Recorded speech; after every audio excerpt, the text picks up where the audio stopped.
এবার আমি চিন্তা করছি এখান থেকে গিয়ে আমি, সাকিব, বুবলি, জয়, আমরা 4 জন মিলে ছবি দেখতে যাবো। ওকে, দ্যাটস কুল। করলে আমার ছেলে থাকবে, সাকিবকে ধরে থাকবো। এইবার শবনম ইয়াসমিন বুবলিকে নিজের ছেলে আবরাম খান জয়ের আয়া করবেন বললেন অপু বিশ্বাস। বিস্তারিত জানতে সম্পূর্ণ ভিডিও দেখুন। সম্প্রতি অপু বিশ্বাসের একটি কল রেকর্ড ফাঁস হয়েছে। সেখানে অপু বিশ্বাস বলছে, অপু বিশ্বাস, সাকিব খান, জয় ও বুবলি 4 জন মিলে সিনেমা দেখতে যাবে একসাথে।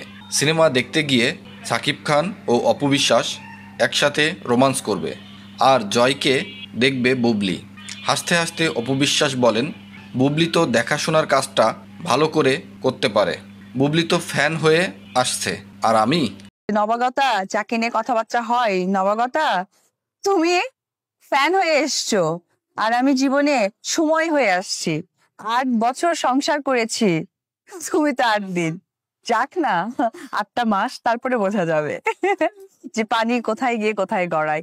বুবলি বলেন, কথাগুলো সুন্দর করে বলা উচিত। কোনো প্রফেশনেই আমার কাছে মনে হয় যে আচার আচরণটা খুব ইম্পর্টেন্ট, কারণ আমরা মানুষ, আমাদের দিন শেষে মাটিতেই যেতে হবে। হয়তো আমি নেই পৃথিবীতে, তখনও যেন আমার দ্বারা কেউ কখনো কোনো কষ্ট না পায়। আমি যখন বাচ্চা জন্ম দিতে ইন্ডিয়াতে গিয়েছিলাম, তখন বুবলির বাচ্চার বাবাকে ভালো করে দেখে রেখেছিল।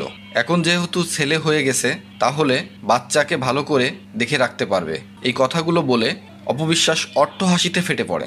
এদিকে বুবলি বলেন, আমি সংসার ধরে রাখার চেষ্টা করছি, কারণ আমার সাংসারিক জীবনে তো আমি সবসময় 100% চেষ্টা করছি যে যেভাবে ভালো থাকার। বিকজ আমি আমার জীবনটা নিয়ে যদি বলি, আমি অলওয়েজ আমি খুব ঘরকুনো।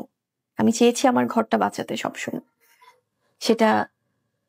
সেটা আমার ঘর ছিল, এবং সেই জায়গা থেকেই তো আমি ট্রাই করেছি বা ট্রাই করছি। সাকিবকে উদ্দেশ্য করে বুবলি বলেন, মানুষের কান কথায় কান না দেওয়াই ভালো। ভীষণ ভালো আছি পরিবার নিয়ে। তোমার প্রতি ভালোবাসা, সম্মান এটি সবসময় ছিল, আছে, থাকবে। মানুষের কান কথায় খুব একটা আসলে যে কোনো বিষয়ে রেসপন্স করার আগে একটু জাস্টিফাই করলে বেটার। এই কল রেকর্ড ফাঁস হওয়ার পর কিছু লোক বলছে, কিছু মাস আগে যখন সাকিব খান, বীর ও বুবলি 3 জন আমেরিকায় গিয়েছিল ঘুরতে, তখন কিছু ছবি বুবলি নেট মাধ্যমে ছেড়েছিল। তখন কিন্তু অপু বিশ্বাস একদমই চুপচাপ ছিল। অনেকে এই বিষয়ে তাকে প্রশ্ন করেছিল, তিনি তখন কোনো কথা বলেননি। ছেলে জয়ের জন্মদিনে সাকিব খান যখন আসে, পরিবারের সবাইকে নিয়ে কেক কাটে, তারপর থেকেই অপু বিশ্বাসের মুখ থেকে একের পর এক বাজে মন্তব্য বের হচ্ছে বুবলিকে নিয়ে। তার একটি কল রেকর্ড আপনারা শুনছেন। সে আরও বলছে, সাকিব খান এখন আমার কাছে চলে এসেছে, পুরোপুরি থাকবে, তখন বুবলির কিছু করার থাকবে না, তখন আমার ছেলে জয়কে দেখবে। দর্শক, অপু বিশ্বাসের কল রেকর্ডের বিষয়ে আপনাদের কি বলার আছে?